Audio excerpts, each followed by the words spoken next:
Bueno, buenas tardes. Vamos a empezar. Ya se irán incorporando más personas. Como quedamos el día de hoy, tenemos la segunda parte de la intervención de la doctora Guillermina Baena. En esta ocasión nos va a hablar acerca de visiones de largo plazo, educación y nuevas tecnologías, que de hecho nos centra ya más en lo que a nosotros toca. Entonces, bueno, aquí esperamos que para ustedes vean la panorámica del trabajo que vamos a tener. Y bueno, pues sin más preámbulos, mejor le damos la palabra a la doctora Guillermina Baena. Muchas gracias, muy buenas tardes a todos. Digamos que esta es la segunda parte de lo que veníamos platicando en la primera sesión. Mi primera inquietud es si no les quedó alguna duda o si les quedaron muchas para podérselas ampliar. Y si no, pues entraríamos en materia. La preocupación fundamental de esta sesión es la parte de la planeación. ¿Cómo podemos planear con escenarios para poder tener esas visiones de largo plazo? Entonces, bueno, reitero, ¿quedó alguna duda de la sesión anterior? ¿No?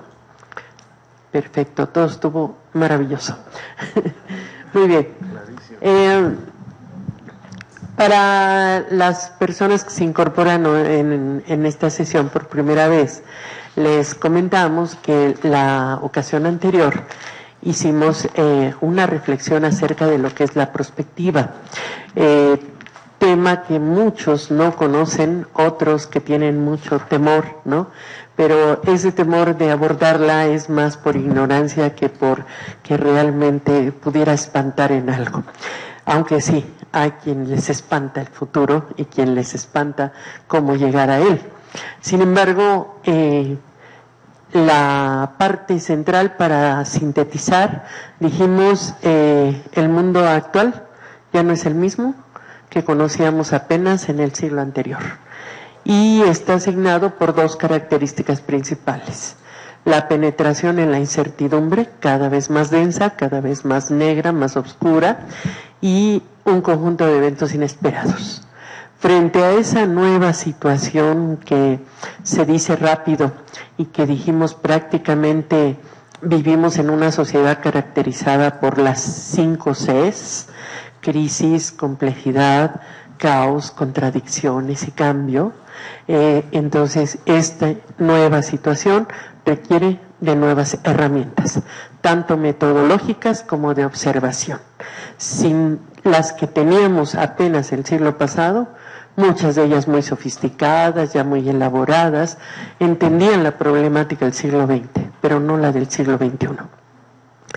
Y esto nos cuestiona mucho como profesores, decíamos, ¿sí? Nosotros recibimos una formación que todavía es una formación muy al estilo del siglo XIX y más atrás, donde nos capacitamos en el XX para enseñar a alumnos de un siglo XXI totalmente diferente. Entonces empezamos a ver cómo esto nos empieza a presentar retos que no habíamos entendido a veces con mucha claridad. Entonces dijimos también que la penetración en esta incertidumbre la podemos hacer con unas lucecitas por ahí breves que se llaman tendencias.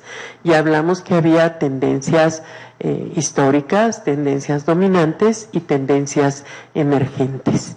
De estas, el farol rojo es las tendencias, lo que corresponde a las tendencias emergentes. ¿Por qué? Porque ahí están ubicadas las nuevas tecnologías. Porque son culpables no solamente de avanzar en el futuro, sino de empujarlo prácticamente.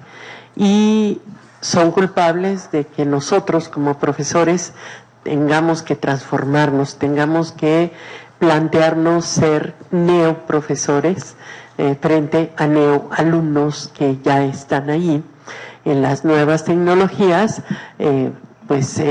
cambiando el panorama de lo que nosotros podemos enseñarles, ¿no? Entonces decíamos, por ejemplo, que a un alumno, si le interesa Marte, aunque esté en segundo año de primaria, y el profesor le dice, eso está hasta el plan de estudios de quinto año, pues el alumno agarra la máquina y se mete a Marte para ver qué es lo que hay sobre Marte, ¿no? Entonces, estas nuevas tecnologías están muy reflejadas en lo que yo diría que fueron las conclusiones de hace poco que se celebró un evento internacional que se llama Prospectiva Mundial, que fue en conjunto con la UNAM. La UNAM lo impulsó, lo financió, junto con la World Future Society. Digamos, conclusiones a grosso modo, la última mesa fue: cuidado que este planeta está a punto de desaparecer y hay que irnos a Marte. Las nuevas tecnologías están cada vez más encima de nosotros, van a haber transformaciones verdaderamente profundas, inimaginables en muy poco tiempo. Nosotros ya ni siquiera estamos tocando la tercera dimensión, la impresión en tercera dimensión, y ya va a estar la cuarta, sí, ya vamos a vivir 150 años en promedio, vamos a hacer clones, cyborgs, biónicos, etcétera, ¿no? Ya está frente a nosotros el carro que solamente aparecía en la serie de televisión, el famoso auto increíble. Ya lo hizo Mercedes-Benz, ya lo probó y pronto lo va a vender. El carro que se camina solo, que se estaciona solo, es una maravilla, ¿no? Que va a buscar estacionamiento por su cuenta, eso va a ser lo más sensacional. Bueno, y la otra parte de esa mesa fue, no, así dijo el ponente, yo no puedo saber qué va a pasar 100 años, menos en 10. Entonces, lo que sí les puedo decir es que la democracia es un fracaso por 6 puntos. Híjole, entonces dice uno, mientras que la tecnología ya empujó hasta nosotros, hasta Marte, y a situaciones inimaginables, la democracia, del lado de la política, de las ciencias sociales, está en la ruina, no se sabe para dónde. Y no se trata de eso. Se trata entonces de que no se trata de que adivinemos el futuro, sino de que lo construyamos juntos. Y como la educación es la punta de lanza en todo esto, como la educación es clave precisamente porque su proceso de maduración tarda toda una generación y es la que va a empujar el desarrollo de un país o el progreso de un país, pónganle el adjetivo que más les guste, entonces la educación es clave. Ajá. Y nosotros tenemos que estar muy enterados de qué está pasando y de cómo vamos a tener que actuar en nuestro papel de profesores, y que asumiremos con nuevos roles, con nuevas visiones. Y el reto es tremendo, ¿sí? Tener que conformar todas esas herramientas metodológicas y de observación que no se tenían en el siglo pasado, para que ahora los compañeros puedan entender, los alumnos puedan entender qué está pasando en el mundo, comprenderlo y dar solución a los problemas que cada vez son mayores, que cada vez están más imbricados y que cada vez están más signados por situaciones impensables. Uno de los principios que insistimos la otra vez fue: piensa en lo impensable, porque eso está sucediendo mucho, ¿sí? Una compañera de ustedes que se lastimó la rodilla dice: me caí hace 8 días y cómo me acordé de piensa en lo impensable, porque eso está sucediendo mucho. Bueno, entonces vamos a entrar a este proceso de la planeación y hablar un poco de planeación. Hoy traigo menos diapositivas que la otra vez, con la idea de que podamos intercambiar opiniones y inquietudes desde aquí, desde este momento, no solamente en la mesa, en la segunda parte. Entonces, bueno, vamos a ir viendo cómo estamos entendiendo la planeación desde el punto de vista prospectivo. Para empezar, en su concepto primario va a ser proyectar un futuro deseado y los medios para conseguirlo, ¿sí? O sea, no nada más nos vamos a quedar en proyectarlo, vamos a buscar los medios para que se realice. La planeación se vuelve una toma de decisiones anticipatoria, concepto que trabajamos la otra vez. Dijimos, frente a la prevención hay que trabajar ahora la anticipación, que es diferente. Pusimos el ejemplo, ¿se acuerdan de los extintores que están ya en los edificios inteligentes con desfibriladores y una serie allí de utensilios para prevenir si pudiera haber un incidente, ¿sí? Pero ¿quién lo sabe usar? No se anticipó la posibilidad de los medios para que se pudieran usar, ¿no? Entonces, anticipación frente a la prevención. Entonces, la planeación debe estar motivada por el deseo de obtener un estado futuro de cosas o por evitarlo. Planear, fíjense qué bellas frases de estos autores, dice, no es eliminar la intuición, es eliminar la improvisación, ¿sí? ¿Cuántas veces nuestros funcionarios toman decisiones de manera improvisada? Era lo que decíamos, buscan las salidas, no buscan las soluciones y se complican más todo. Entonces el planeamiento es un método de trabajo por medio del cual las cosas se preparan, concomitantemente se acompaña la acción y se aprende de lo que en realidad sucede. ¿Qué es lo que ha pasado ahora con un sistema de una planeación que no va más allá de ponerse en un documento? Aquí está el síndrome Titanic, ¿sí? El asunto no va a ser avisar que vamos a chocar con un iceberg, el asunto es evitar la colisión, ¿sí? Entonces tenemos que buscar todas las maneras posibles, los múltiples futuros con los que podamos evitar la colisión. Si esta ya es el choque va a ser inminente, hay que evitar esa colisión.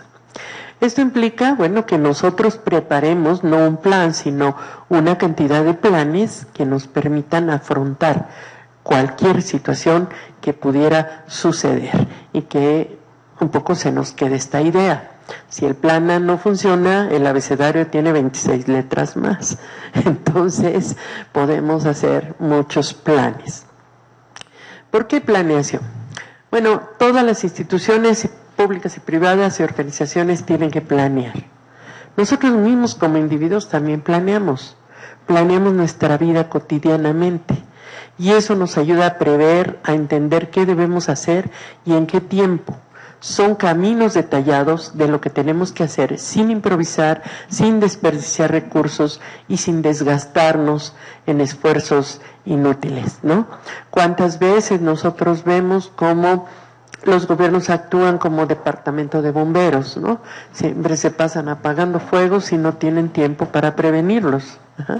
Y no planear, ese es el equivalente. O planear demasiado sin una estrategia que nos lleve a concretar acciones es, como decíamos la otra vez, la política del sopilote estreñido. El pobre planea pero no obra. Qué duro, ¿no? Lo que pasa es que también estamos en otro momento ya. En la era individual, póngala por ahí del siglo XX, bueno, se podía mirar hacia el futuro, pero en la era del conocimiento, que es la que estamos ahorita preocupados por construir, ¿sí? Ya las cosas están cambiando.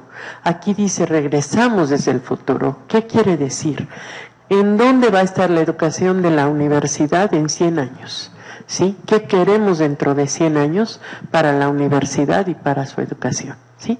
¿Qué tipo de modelo educativo, qué tipo de capacitación o formación de estudiante queremos, cómo la vemos? Entonces regresamos desde ese momento que nosotros ya lo construimos, lo visualizamos en 100 años, 50 o 20 o 25 y al regresar ese futuro lo vamos a ir construyendo desde el presente. Toda perspectiva se construye en el presente. Dijimos la otra vez, hay que considerar el pasado para entender el presente y después construir el futuro. ¿Por qué? Porque todos somos, ¿sí?, un producto del pasado, pero somos también proyecto del futuro y eso es lo que hay que aprovechar, ¿no? En la era individual pues había una estrategia de posicionamiento, ¿no? La publicidad y las empresas estaban preocupadas por posicionarse, pero ahora hay una estrategia de movimiento Ilustrémoslo con la frase en la era individual de, ¿se acuerdan de aquel político que decía quien se mueve no sale en la foto? Entonces ahora en esta era quien no se mueve es el que no sale en la foto, ¿verdad? Entonces hay una estrategia de movimiento. Se pensaba que los recursos eran limitados. ¿Por qué? Bueno, pues se tenían edificios, maquinaria, cosas, y bueno, el personal que trabajaba allí. Ahora los recursos son ilimitados, porque son las ideas, que no tienen límite, más que el que nosotros le pongamos.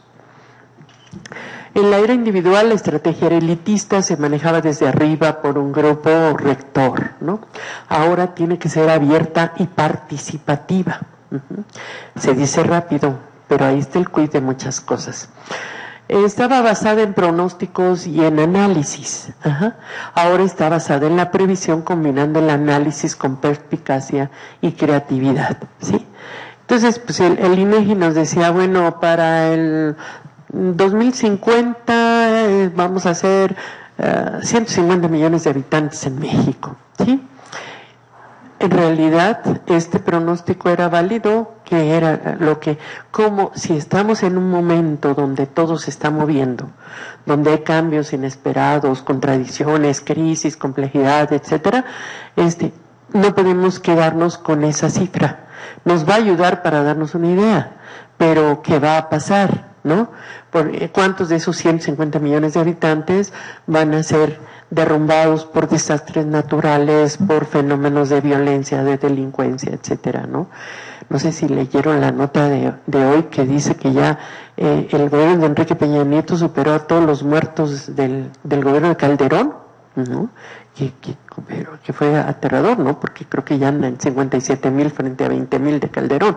Entonces imagínense.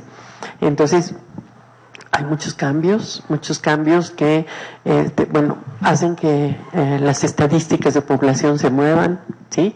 Hay muchas familias, sobre todo los jóvenes de ahora, que ya no quieren tener hijos, ya no quieren tener compromisos, que las cosas están muy caras y entonces dicen, no, mejor la pensamos bien, porque ya esto de, ahorita nos dieron el programa de Progresa, pero al rato ya no vamos a tener ese dinero, ¿verdad? Porque si cambian a Rosario, en caso de que la pudieran cambiar de secretaría, en un extraño caso, entonces a lo mejor ya nos quitan el apoyo, ¿no?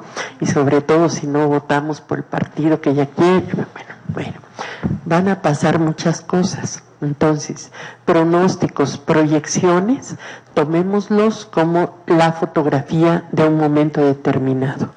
¿Qué es lo que tenemos que aprender a manejar en la perspectiva?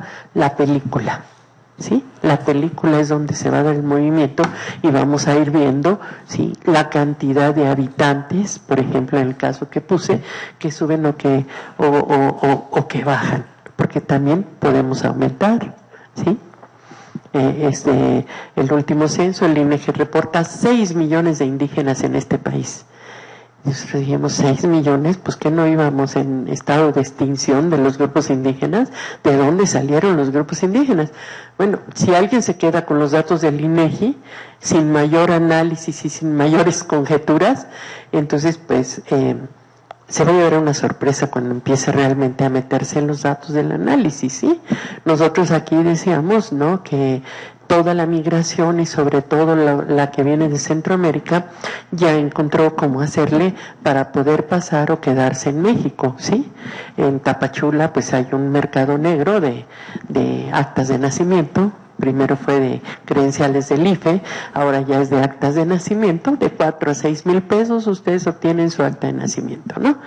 Entonces, no hemos averiguado si también de acá para allá, o sea, si quieren ustedes ser guatemaltecos, salvadoreños o costarricenses, a lo mejor también de aquí para allá hay actas de nacimiento, pero por lo pronto todo el mercado negro de allá para acá, ¿sí? Es comprensible que sea una de las variables que aumentó el número de indígenas en México, ¿sí? Pero con todo lo que impacta, o sea, toda la complejidad que puede traer eso. No es nada más el dato curioso de que ya somos más, ¿no?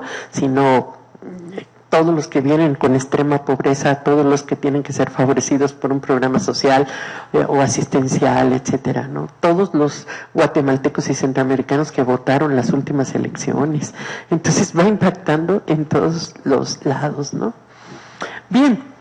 La estrategia en la era individual era hecha por especialistas y ahora se ha abierto a empleados y actores desde la corriente de la calidad total, hablando de los círculos de calidad y todo, se empezó a abrir para que los empleados se involucraran en la solución de los problemas o otros actores por ahí, sociedad civil, organizaciones, para que se pueda hacer una estrategia más completa y más continua.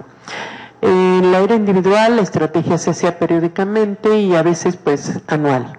Y ahora hay que hacerla continuamente, hay que estar pulsando cómo va la estrategia cubriéndose, porque va a haber picos, porque esto es como atravesar en una geografía muy compleja, ¿no? Nosotros si queremos hacer una estrategia de cómo va a funcionar el CETEC en Oaxaca, si realmente, bueno, con lo que ya se hizo, ya se vio, ya todo va a quedar así. No, esto es como la orografía de Oaxaca, altas cimas, profundas barrancas, y entonces hay que estar pulsando en qué momento, ¿verdad?, esta alta cima o la profunda barranca va a suceder. Cuando es plano, pues no hay problema, podemos ver muy lejos. Entonces, en la era individual nos basábamos en lo procedimental y en lo documental, ¿no? Cada quien hacía de su institución su propio feudo, ¿no? Y se andaba por las ramas cuando se trataba de solucionar un problema de administración pública. Era un método clásico en la administración pública, sigue siendo, por desgracia, en muchos aspectos, ¿no? Entonces, se sucedían cosas muy simpáticas, por ejemplo, ¿no? Protección Civil solo trabajaba hasta el viernes en la mediodía, ¿no? Y ahí del desastre que se apareciera de viernes en la tarde, porque sería atendido hasta el lunes, aunque los mismos protocolos internacionales dijeran es que máximo 24 horas tienes que atenderlo.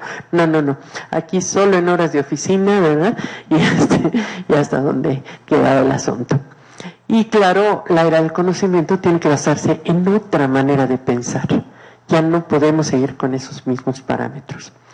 En el anterior caso se asumía que el sector permanecía igual y en este caso se asume que el sector se vuelve convergencia. Cada vez más estamos viendo las convergencias y eso hace más compleja el abordaje en todas las disciplinas. Bien, entonces quedamos que planear es prever, dijimos, anticipar lo que pueda suceder y tomar medidas antes de que suceda o evitar que algo malo pase, considerar elementos internos y externos que pudieran incidir en nuestra situación. Es tratar de ver más allá de donde nuestros ojos pueden ser ahora, o pueden ver ahora, es visión de futuro, de largo plazo, de perspectiva. Esta frase, que puede sonar chistosa, de ver más allá de donde ven nuestros ojos, ¿sí?, pueden traducirla a una de las, digamos, de los puntos claves con los cuales una persona puede empezar a ser prospectivista, ¿sí? Uno de ellos es, ve más allá de tu propia construcción de la realidad. ¿Sí? Generalmente estamos metidos en una construcción de la realidad y a veces no queremos salir de ella. Entonces, ¿qué es lo que hacemos? Pues entonces tenemos que ver más allá de esa construcción, veamos otras construcciones, intercambiemos esto, ¿no? Y luego, bueno, si nuestros ojos no son capaces de ver eso, hay ojos que sí lo son. Para eso es la multidisciplina. Esa es la maravilla de la multidisciplina, donde muchos ojos pueden ver más allá de las construcciones personales de la realidad. Entonces se pueden hacer muchas cosas. Aún más, prever es considerar un abanico de situaciones posibles que nos ayuda con mayor certeza a la toma de decisiones. Este abanico es lo que vamos a llamar escenarios. Aquí solo un ejemplo entre la previsión y lo que sería la incertidumbre o la anticipación. Si ustedes hacen un Delphi, que es una de las técnicas de la prospectiva, es una consulta a expertos. Los expertos tienen información privilegiada, ¿sí? Pueden darles esa información privilegiada, pero esto se ve como una espiral nada más, ¿no? Sobre el mismo tema, sobre lo mismo, para que ustedes identifiquen las tendencias hacia dónde va la educación y hasta ahí nos quedamos. Pero ¿qué tenemos que hacer para enfrentar en esas tendencias una serie de situaciones que nos van a dar en el futuro, ¿sí? Sobre todo en un enorme cono de incertidumbre donde no sabemos qué puede pasar. Entonces ahí tenemos que cambiar la técnica hacia los escenarios, ¿sí? Los escenarios tienen visiones múltiples, por eso las flechas se van para todos lados. No podemos girar sobre el mismo espiral, ¿no? Porque no vamos a salir de allí. Usemos esas tendencias donde ya tenemos claro cómo está el panorama para poder construir diferentes posiciones y visiones. El asunto de la planeación empieza a finales de los 80s y sobre todo con la idea de la prospectiva estratégica, que en administración se traslada a la planeación estratégica y empieza a tener mucho éxito y se empieza a manejar en muchos sentidos. Sin embargo, no hay que confundir la prospectiva estratégica con la previsión, ¿sí? O con otros elementos que son propios de la simple planeación estratégica. Entonces, la prospectiva siempre va a mirar hacia el futuro y como dice Gastón Berger, ya perturba con ello el presente. Entonces, vamos a trabajar con anticipación, pero esa va a implicar la acción. ¿De dónde sale la planeación prospectiva estratégica? Es una convergencia de varios campos, ¿sí? De la perspectiva científica y tecnológica, que es donde en el continente latinoamericano empieza a verse y a florecer un poco la idea de la perspectiva, ¿sí? Aquello que decíamos, pues es alcanzar a los países desarrollados en la parte tecnológica, corramos, ¿no? Y que esta carrera siempre va a ser, siempre, la zanahoria amarrada al caballo para que camine. Nunca vamos a llegar. Entonces, al darse cuenta de esto, empezaron a juntarse elementos de otras disciplinas, como la nueva planeación estratégica, el desarrollo organizacional, más los estudios de futuro. Esto dio lugar precisamente a la prospectiva estratégica. ¿Y qué es la planeación prospectiva estratégica? Vamos a trabajar dos grandes fases: pensar escenarios y planear escenarios. Vamos a ir viendo una por una. Pensar escenarios es reflexionar desde múltiples puntos de vista las múltiples posibilidades que se podrían presentar y cómo enfrentarlas. Entonces, esto nos va a generar un nuevo tipo de pensamiento, el anticipatorio. Y otra cosa que nos advierten los autores es que los buenos escenarios ayudan al ojo de la mente a reconocer los signos de cambio de una forma amplia, ayudan a interpretar las señales y nos permiten visualizar el futuro antes de que suceda. Vamos a ver un cuadro donde nos quede un poco más claro cada vez. Un cuadro desde un enfoque sistémico, los inputs nos hablan de qué está pasando afuera ahora en este momento, ¿sí? Cuando nosotros ya vamos a hacer un análisis prospectivo, lo podemos dividir en tres partes. El análisis de lo que está pasando afuera para contestar qué parece realmente estar pasando. La interpretación, qué está pasando realmente. En el primer caso es qué parece estar pasando y en el segundo, qué está pasando entonces realmente. Y ya en un intento de prospección, ¿qué podría pasar? En los opos, entonces nos tendríamos que preguntar qué podríamos necesitar hacer, ¿sí? Y ya la estrategia aterriza en qué haremos y cómo lo vamos a hacer, ¿sí? Fíjense aquí nada más, tomemos en cuenta dos elementos. No nos quedamos en la mera planeación, sino que vamos a aterrizarla en la realidad hacia elementos que nos permiten concretar en la realidad lo que estamos diseñando. Entonces tenemos que la planeación de escenarios va a ser un acercamiento sistemático para desarrollar y ejecutar estrategias en el cono de la incertidumbre. Va a crear una cultura orientada al cambio y está basada en 4 elementos principales: los valores y creencias que en el largo plazo responderán a eventos futuros, construir la organización donde la información fluya, como hemos insistido en que tenemos que tener información, si no, no podemos leer en los diferentes niveles, ¿no? Tenemos que leer en lo visible, en lo no visible, en lo invisible, y sin información no podemos. Desarrollar las competencias, o sea, ambientes inteligentes, innovación tecnológica, planeación e incertidumbre y experimentar con nuevos productos. Y 4, diseñar e implementar procesos. Cuando nosotros vamos a planear escenarios, tenemos que esperar todo tipo de sorpresas inevitables, hasta como que tenemos que tener un escenario de, le llaman a algunos futuristas de wildcards, que damos que eso era eventos inesperados, ¿sí? Escenario optimista, pesimista, neutro, pero es de eventos inesperados. O escenario, ya le pondremos diferentes nombres para manejar estos eventos. Hay que observar los cambios en las reglas del juego establecidas, ¿sí? Cómo venía jugando la educación, ¿no? De qué tipo era. Era una educación de fábrica, estaba respondiendo a un modelo económico, ¿no? Y entonces viene la globalización, impacta en eso y empieza a hacer cambios que tenemos que ir reflexionando y discutiendo para ver cómo esos cambios responden a la situación. Entonces hay que analizar cómo nos afectan esos cambios de las reglas del juego. Buscar raíces en las fuerzas dominantes. Acuérdense que hablamos de tendencias dominantes. Hay que ver dónde están y qué tanta fuerza tienen como para empujar el futuro. Hay que identificar las interconexiones e incrementar nuestra habilidad de respuesta para ver las oportunidades que de otra manera pueden perderse, ¿sí? Acuérdense que aquí se trata de un asunto caótico.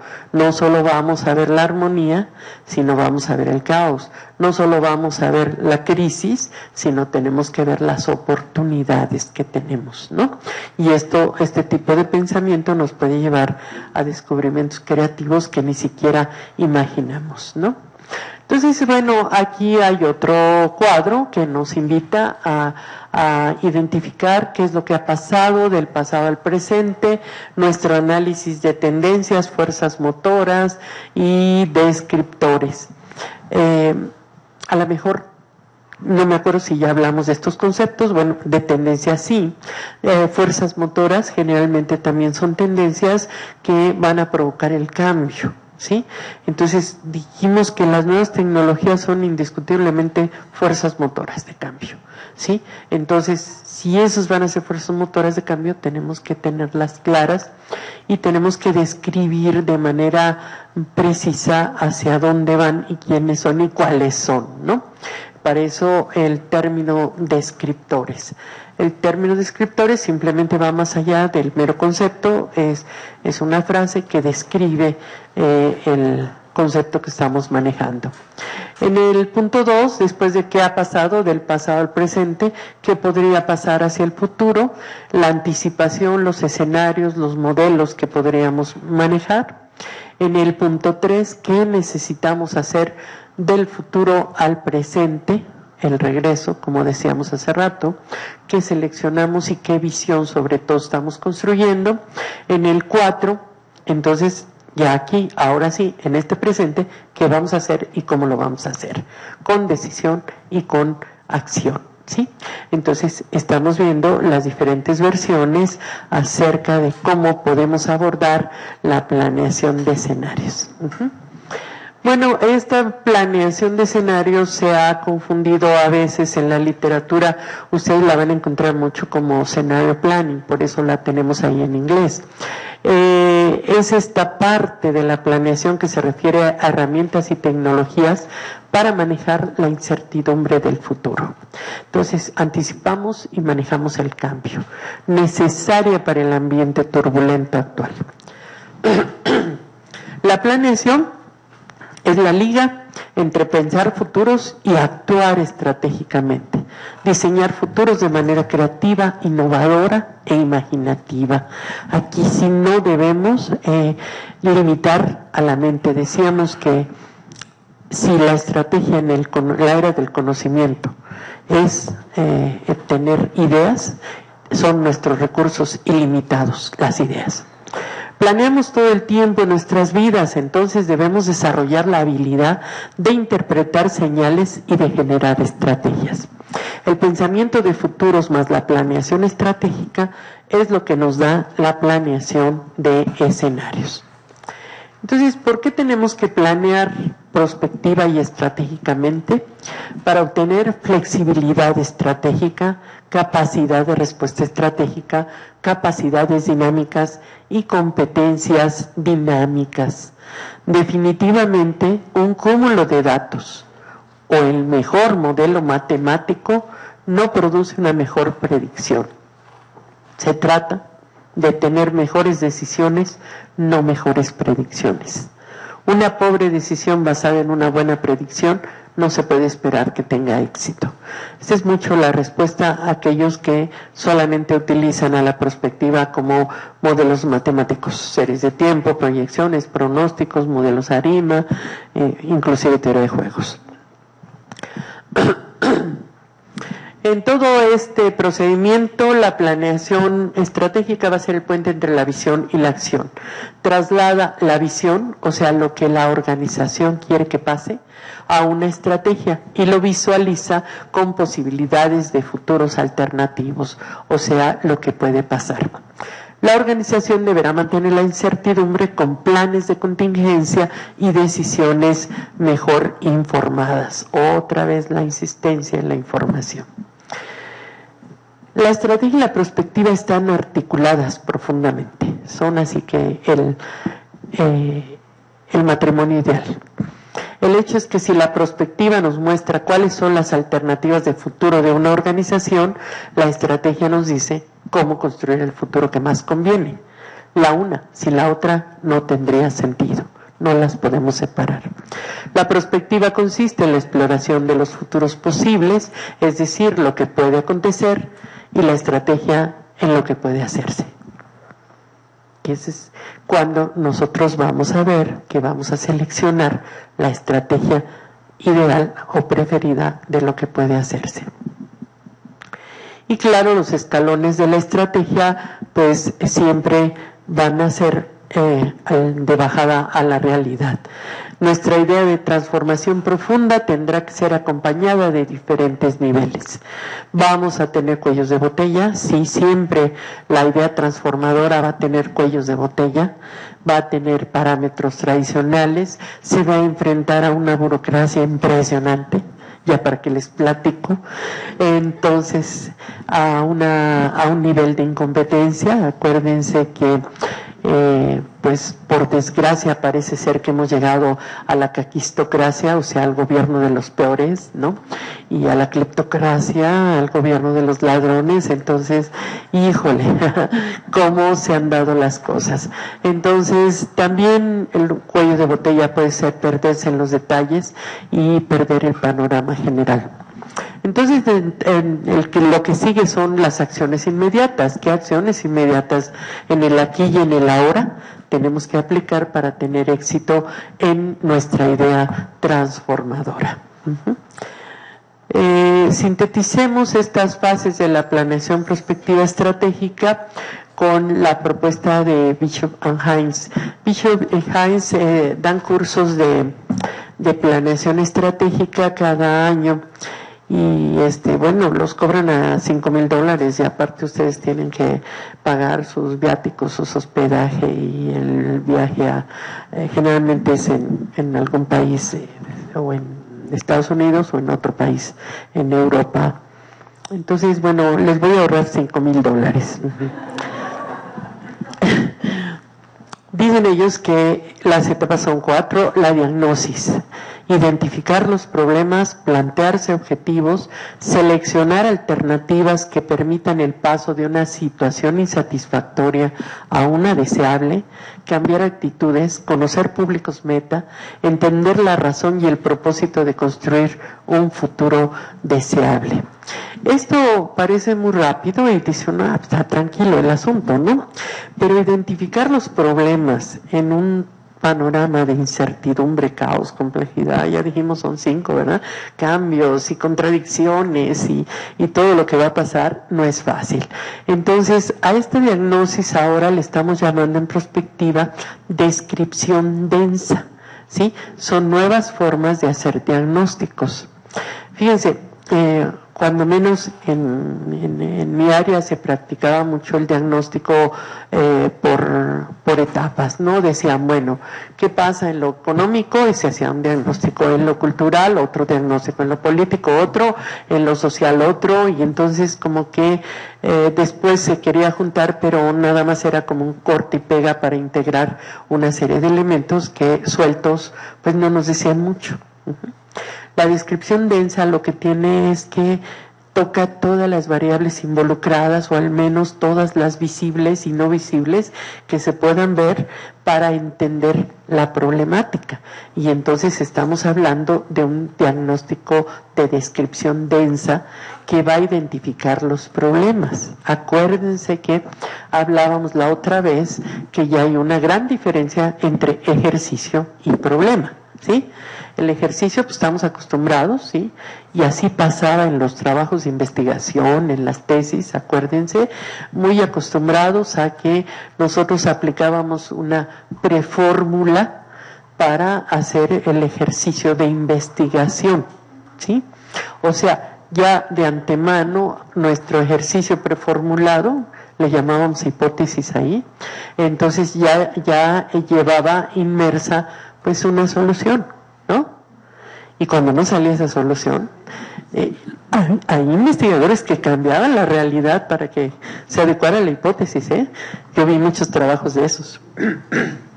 Bien. Entonces, ¿qué es lo que pasa con la identificación de problemas? Que esto es algo de lo más complicado que no nos han enseñado, porque los problemas, identificarlos, caracterizarlos, problematizarlos, es de lo más difícil, ¿sí? Porque no hay fórmulas previas a ellos. Por eso decíamos que teníamos que desarrollar la imaginación y la creatividad para que pudiéramos precisamente generar creatividad para resolver problemas. Y esta parte, que era la más complicada, pues obviamente no tenía una sola solución, ¿no? Y entonces teníamos que pensar en ejercicios de soluciones creativas, que esto va a ser lo complicado. Entonces, así como se dice en términos generales, pues no era tan fácil el asunto. Y luego, pues, plantear los objetivos, hasta dónde podemos llegar, hasta dónde nos van a dejar llegar, ¿no? Hasta dónde tenemos que entrar a otros procesos que ahora se están dando mucho, de negociación, mediación, arbitraje, consenso, ¿no? Para que cada quien vayamos haciendo del futuro de la educación de esta UNAM, ¿sí?, un constructo social, ¿sí? No es lo que pensamos cada uno, que a veces a lo mejor tenemos, sobre todo los que ya hicimos de la UNAM nuestro proyecto de vida, pues tenemos deseos de que esta UNAM sea algo maravilloso y lo idealizamos y lo ponemos muy lindo. Pero ¿qué piensan los demás que también son parte de esta institución, ¿no? Entonces, el futuro, dijimos, se construye 2 veces. Primero en la mente, lo traemos aquí de modo individual, pero luego tenemos que hacer un constructo social para hacerlo real. Si no, no lo podemos hacer real. Y ese constructo social nos lleva a estos procesos, ¿sí?, donde hay que buscar consensos, negociación, mediaciones, arbitraje, todo esto que está involucrado para llegar a un constructo social. Y luego, bueno, pues decíamos que hay que seleccionar las alternativas. Lo que nos guía es, estamos viviendo una situación insatisfactoria en términos de una educación superior que ya no está dando resultados, que ya no está garantizando más que desempleados con título, ¿no?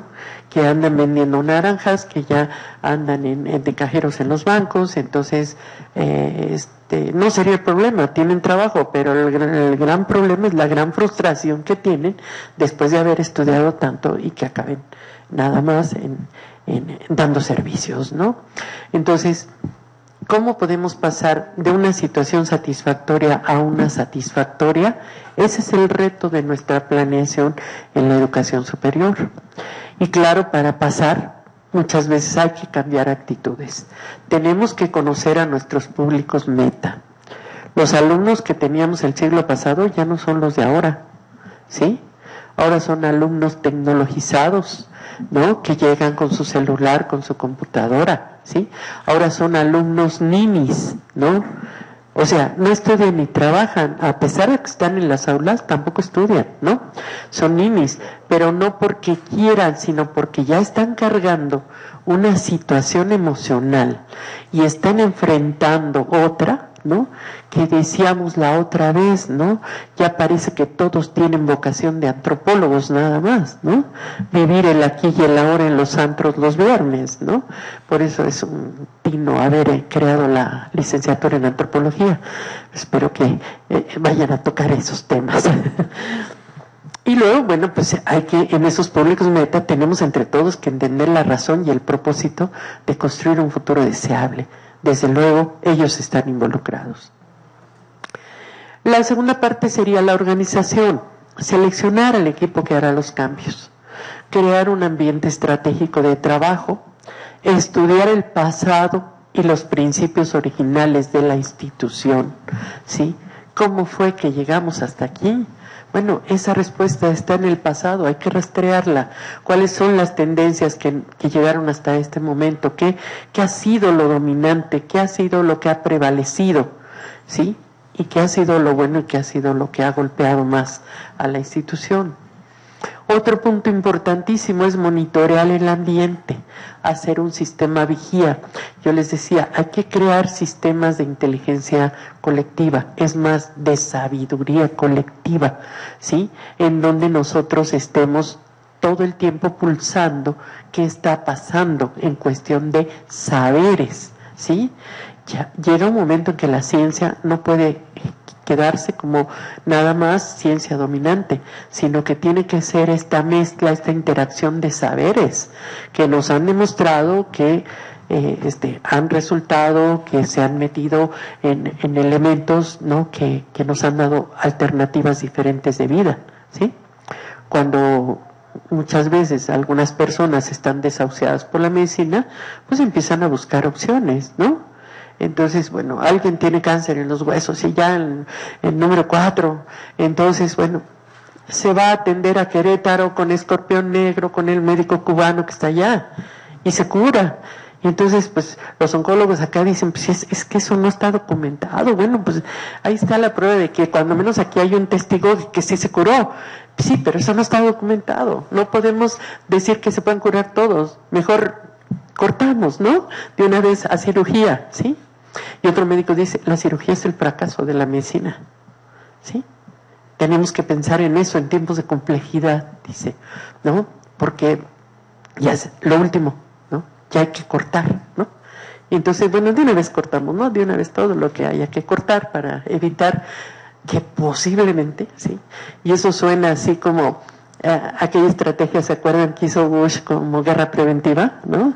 Entonces, si por si acaso hubiera de ahí algunos terroristas, hay que matarlos de una vez a todos, hay que acabar con algunos países, ¿no? Entonces, así se sienten ustedes cuando el médico cirujano les dice, ¿saben qué? Pues de una vez, ¿no? Le quitamos todo lo que se pueda para que ya no delata los cambios de célula, ¿no? Y entonces si vemos efectivamente cómo la medicina parece que llega a su situación de fracaso cuando tiene ya que llegar al último escalón, cortar, ¿no? Entonces, bueno, ¿no hay otras opciones? ¿Dónde están otras opciones? ¿Por qué no hemos mezclado esos saberes con medicinas alternativas, con visiones orientales, con el trabajo mental que tiene que hacer una persona para cambiar su situación, ¿no? Mucha gente, bueno, sí hay situaciones documentadas, pero que luego nadie las cree, ¿no? Dicen que a un empresario le decretaron cáncer y que ya le quedaba poco tiempo, se metió a su casa a ver puras películas de los hermanos Marx, ¿no? Que le hicieron reír mucho y se salvó, ¿no? Entonces, bueno, ok, a lo mejor nada más es un caso documentado, pero entonces hay algo allí. Porque a lo mejor si me río más se me quita el cáncer, ¿no? O si mentalmente empiezo a pensar en positivo, ¿no? Hay muchos psicólogos que dicen, es que aquellos que tienen pensamientos malos y crueles y perversos son a los que les da primero cáncer. Entonces, vamos a quitar los pensamientos perversos, malos. A lo mejor, bueno, algo podemos hacer por ahí. Vamos a ver películas de comedia, ¿no? O vamos a engañar al cerebro diciéndole jijiji, jejeje, jojojo. Si ustedes saben que un médico, el creador de los clubes de yoga risa, eso llegó de conclusión, que el cerebro se le puede engañar. Entonces, si uno dice jijiji, jejeje, jojojo, ya está uno generando neurotransmisores que pueden defender, igual que la risa espontánea, la risa no espontánea. Maravilloso, ¿no? Entonces, ese sistema de inteligencia, de sabiduría colectiva que mezcle saberes, es un reto que tenemos que llegar y que tenemos que trabajar en las aulas, en la educación o fuera de las aulas, si quieren, en las comunidades que los practican y todo, para ir integrando visiones para un desarrollo de un ser humano completo, ¿no? Y claro, también es importante involucrar a colegas y personas que están fuera de la institución y que desde afuera pues pueden ver cosas que nosotros no vemos. Planeación y acciones, tercera fase. Identificar tendencias motoras de cambio e incertidumbres, ¿sí? ¿Qué es lo que más va a empujar? ¿Cuál es la tendencia, la fuerza motora que más va a empujar la educación superior en los próximos años? Y ya no tan lejanos años, ¿sí? Si estamos viviendo una fiebre tecnológica imparable, entonces, ¿cuál será esta tendencia o cuáles serán estas tendencias motoras de cambio y cómo podemos trabajar y aprovecharlas, ¿sí? Y también, ¿cuáles serán las nuevas incertidumbres, ¿sí? ¿Qué es lo que tenemos que preparar o capacitar a los jóvenes como para enfrentar las nuevas incertidumbres, que pueden ser muchas? Entonces, en esta parte de la planeación y acciones se seleccionan las herramientas prospectivas. Hay muchas. Una buena parte de ellas las ha tomado la prospectiva de otras disciplinas, como el caso del FODA, por ejemplo. El FODA tradicional lo ha vuelto FODA dinámico con visión hacia el futuro. O de la historia, las líneas de tiempo, que también las ha vuelto dinámicas. Entonces, son procesos de adopción y de adaptación de nuevas técnicas y métodos que la prospectiva está siguiendo. Además, la idea es salirnos de la caja, o sea, quedamos que ya no íbamos a pensar más en lo tendencial. Nos acostumbraron mucho a pensar en solo dos vías. Este es amigo o es enemigo, esto es malo o esto es bueno, ¿no? Y entonces ese tipo de pensamiento muy lineal, muy extremo, no nos llevaba a ningún lado en una vida que tiene miles de grises. Entonces, ¿cómo tenemos que ir penetrando a un pensamiento complejo, ¿sí? A través de ir pensando de modo diferente con técnicas diferentes. Por ejemplo, en un primer momento, una matriz de 4 cuadrantes, que podemos complicar lo que queramos. Y después podemos pensar 8 visiones extremas desde lo más agradable hasta lo más catastrófico, en 8 visiones diferentes. Y después, en el pensamiento transversal, empezar a trabajar con técnicas que involucren un conjunto de variables, ¿no? O irlo trabajando paulatinamente.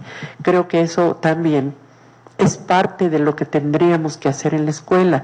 Si los conocimientos los van a tener en la computadora, ¿Qué les vamos a dar nosotros a los chicos? ¿Qué les vamos a dar? Tenemos que trabajar, ¿sí? Estas adopciones y adaptaciones para que ellos comprendan los problemas, trabajen y irnos a procesos más metodológicos que solamente de mero conocimiento, ¿sí? Porque toda la información la tienen ahí, ¿no? Guiarlos en qué les conviene más de información para cierta especialidad o para ciertas características de lo que están viendo o de los temas, pero más allá, entonces, tomar en cuenta estos elementos que ya se empiezan a constituir débiles señales de por dónde tenemos que irnos, ¿no? Y luego, bueno, construir ideas con creatividad y rigor, ¿sí? Organizarlas y jerarquizarlas, ¿no? Generalmente a los que son muy creativos les llamamos locos o escritores de ciencia ficción, ¿no? Y no tomamos en cuenta que la ciencia ficción de hoy puede ser la ciencia real de mañana. Entonces, ahora la convergencia entre ciencia ficción, utopías y perspectivas se está dando muy intensa, decíamos. Entonces hay que identificar las implicaciones, valorar las decisiones y pensar siempre, la visión es de futuro, ¿sí? Estoy en el 2050, ¿qué está pasando en esta vida, en este momento? Imaginen la UNAM en el 2050. ¿Qué características creen que tenga en el 2050? ¿Qué está pasando? A ver, 2, 3, ¿qué opinen? Estamos no muy lejos, ¿eh? Estamos a ¿cuántos años del 50? 35 años. Para una institución, 35 años son muy pocos años realmente para una institución, ¿no? Entonces, imagínenla en el 2050. ¿Qué está pasando?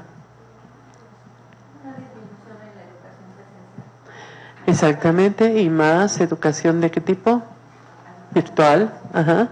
Entonces vamos a tener que agrandar la cuadreta, ¿no? Algo así, sí. Y luego, ¿qué más? Este lugar se va a quedar como un recinto, como un museo, el lugar físico. Sí, Va a ser un recinto, un museo histórico. porque Se hacía. en todas las escuelas y facultades va a haber, o ya no va a haber escuelas y facultades. Quizá cambie la organización. Ajá, muy bien, ajá. Es probable que esto empuje al cambio, ajá. ¿Qué más? Los maestros, ¿cómo estamos en el 2050?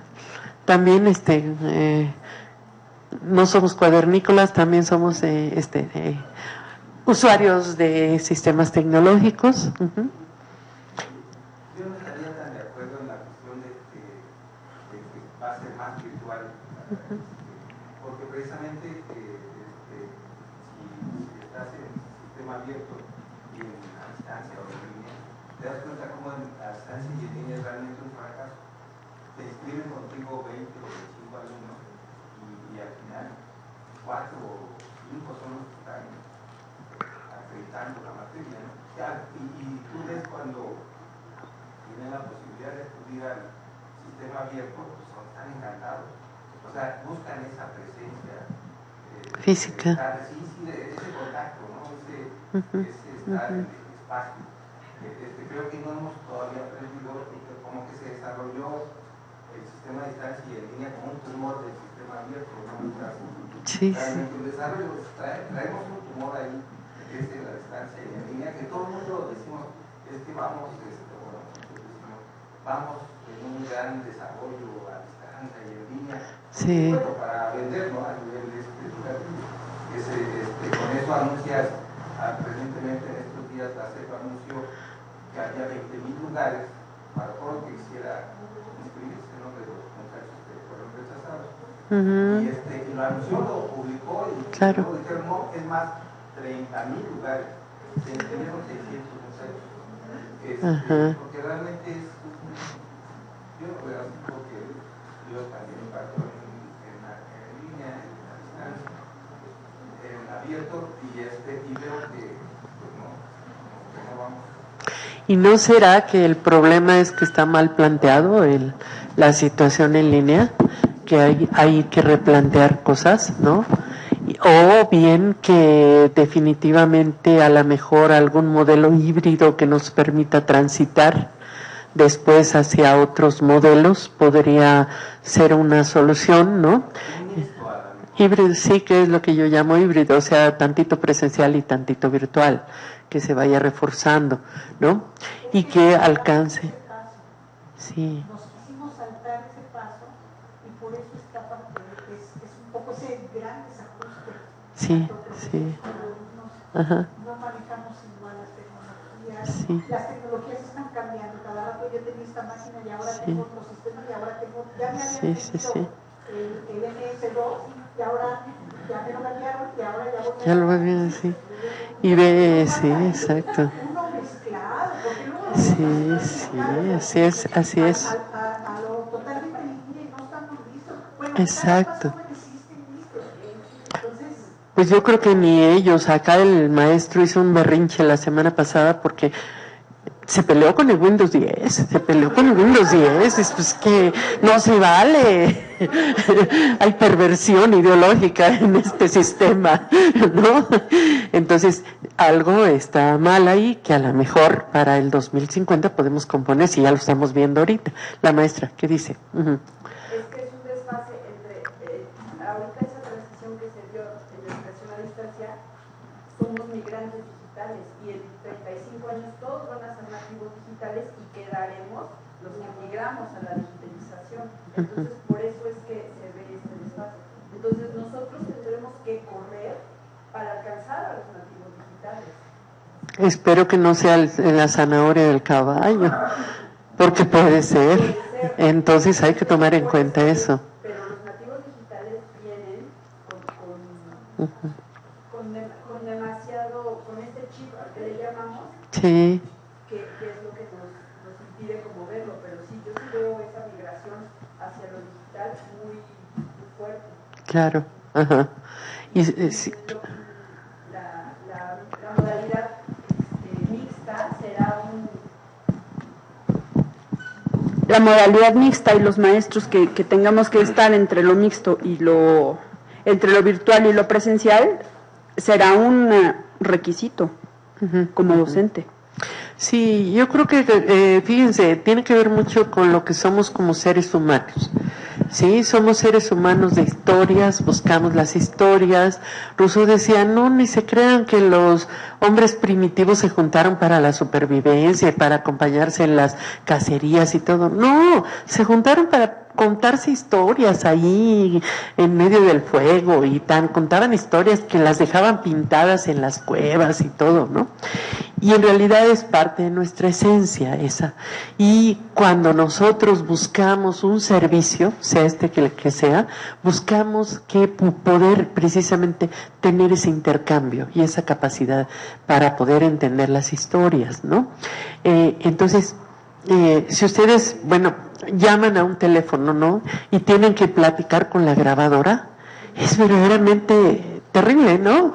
Entonces la grabadora les dice, bueno, si quieres esto marca 1, si quieres esto marca 2, y entonces, ya aquí ya hicimos tu servicio, 30 días ya lo tienes listo.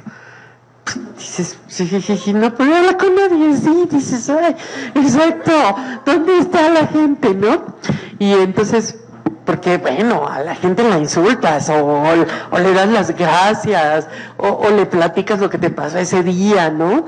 Y entonces ya son muy raros los que dan ese servicio, ¿no? Que te contestan, ¿no?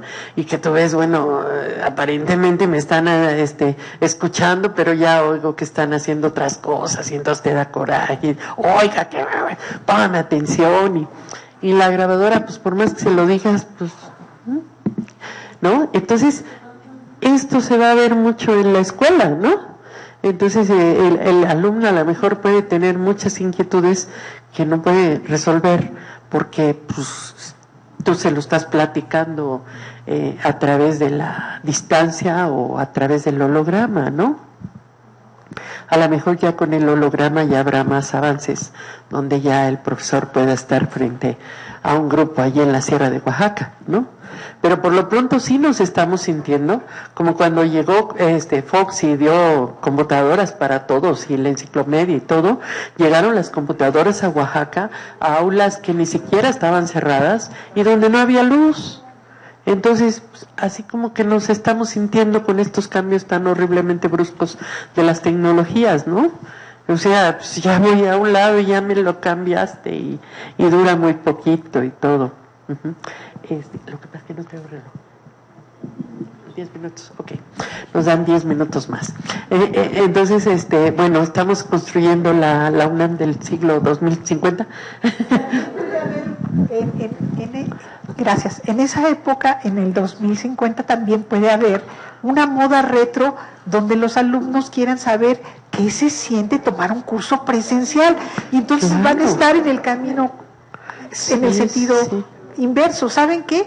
Vamos a organizar un curso a ver qué es, así como la moda retro de los discos, de las cintas, de las películas mudas, o sea, una nueva tecnología no acaba con todo lo demás. Claro, ¿no?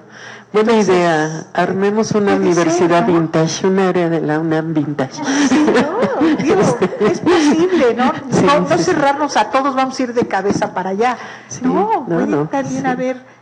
en el otro sentido, a ver qué se siente estar en una clase presencial, ¿no? Exactamente, puede ser, muy buena idea. ¿Algo más o seguimos? Ajá. Bueno, ya lo sé, allá el compañero por allá, sí.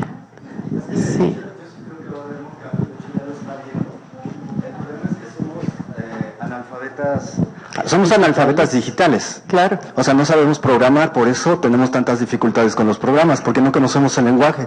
El lenguaje ya cambió y va a seguir cambiando. El lenguaje escrito y de palabra se está transformando. Hay un visual, pero lo ignoramos. Seguimos enseñándoles, priorizando el lenguaje escrito. Con el lenguaje visual, como no lo entendemos, no sabemos que podemos generar todo un discurso visualmente.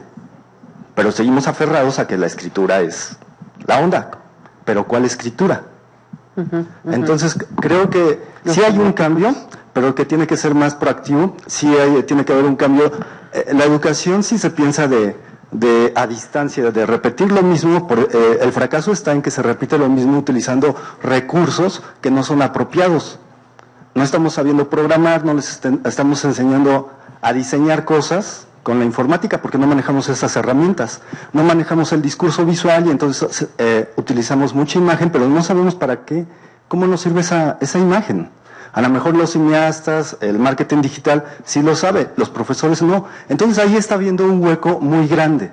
Yo creo que está cambiando el discurso, siempre ha cambiado el lenguaje a lo largo de la historia, decían de la antropología, de las figuras dibujadas. Algunos antropólogos físicos hablan de que primero el humano a lo mejor empezó a cantar, ¿no? O sea, esta parte es una cosa cultural, pero ¿cómo la entendemos? Entonces, a lo mejor hay tendencias, ¿no? Las tendencias de las ciudades del conocimiento que ya se han creado como núcleos, pero también por otro lado vienen las tendencias más orgánicas. Claro. Entonces, estoy de acuerdo, pero no estoy tan de acuerdo porque no se está visualizando el cambio. Yo creo que una parte esencial es el lenguaje. Y el lenguaje siempre se ha transformado. No utilizamos ni las mismas palabras y los discursos están cambiando. Solo que no sabemos programar y tampoco sabemos construir un lenguaje visual, un discurso visual.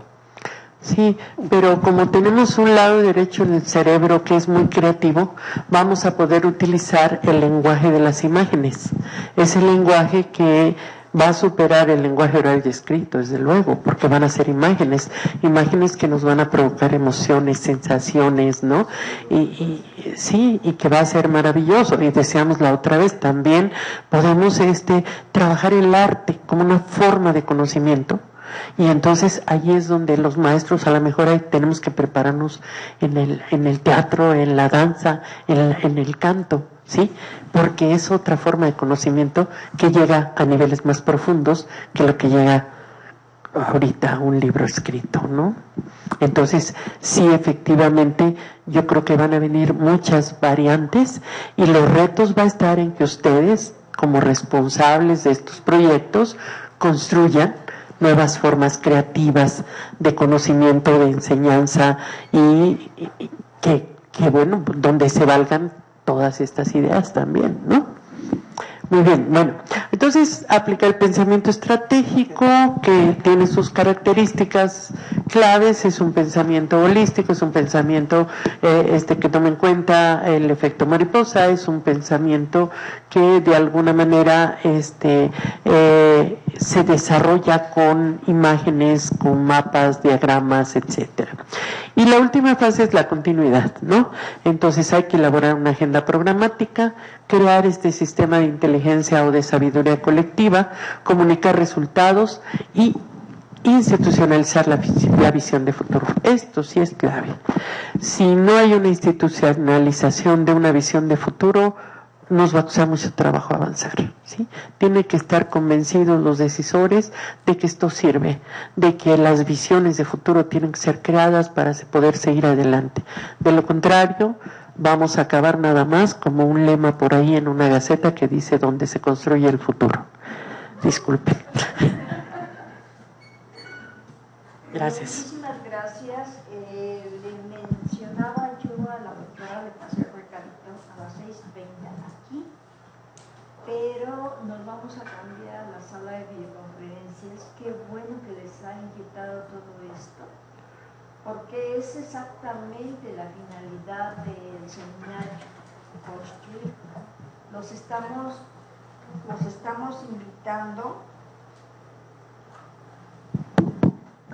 Los estamos invitando precisamente a construir. Y yo les diría, hace ratito vi la portada de la Gaceta. En una de las partes dice que finalmente los alumnos participan más en las redes, que se amplían las redes, pero precisamente en ese sentido, en esa preocupación por planear, es que los llamamos tanto a ustedes como a quienes nos están apoyando. Llamamos a la doctora Baena, está aquí la doctora Alma Herrera, nos comunicamos con el doctor Dirickson, le pedimos a la maestra Gema, le pedimos a la maestra Hidalgo que nos acompañen, que tienen mucha experiencia en esto y que llevan también bastante tiempo en el taller de prospectiva de la doctora Baena. Entonces son muchos los apoyos que estamos solicitando, pero también obviamente solicitamos su apoyo con trabajo. O sea, cuando yo veo en un momento dado la noticia en la Gaceta, un poco refiriéndome al ejercicio que nos pasaba en la fotocopia de la doctora Baena, yo diría, es que yo no quiero que los maestros trabajen a destajo y atiendan alumnos y alumnos y alumnos y alumnos sin saber qué, sin dar verdaderamente una atención. Quiero que verdaderamente haya espacios donde se formen. Quiero también que haya alumnos que aprendan con calidad y que después encuentren fuentes de trabajo, porque desarrollen las habilidades necesarias como para poder tener esa flexibilidad y poder incursionar en diferentes áreas. No quiero que la red vaya a colapsar por todas las demandas que están, que un día ya no puede entrar, no solamente esta red está lenta, sino que no quiero que colapse, es muchísima la demanda que hay. Entonces, hay muchísimas cosas que necesitamos trabajar precisamente en esa planeación para construir, en esto que nos está presentando de una manera que suena sencilla, pero que obviamente implica una mayor profesionalización, un mayor trabajo y mayor tiempo, una mayor involucración en esto que la doctora ha desarrollado también y que nos parece un PowerPoint. Ya lo entendí, pero es que no se trata de entender, se trata de hacer. Y eso es lo que quisiéramos continuar con ustedes. Nos pasamos a videoconferencia y continuamos con este entusiasmo que estoy viendo y que a mí me es muy grato, porque decimos, híjole, creo que sí, por ahí vamos, ¿no? Bueno, Nada más cambiamos, doctora. Muy bien.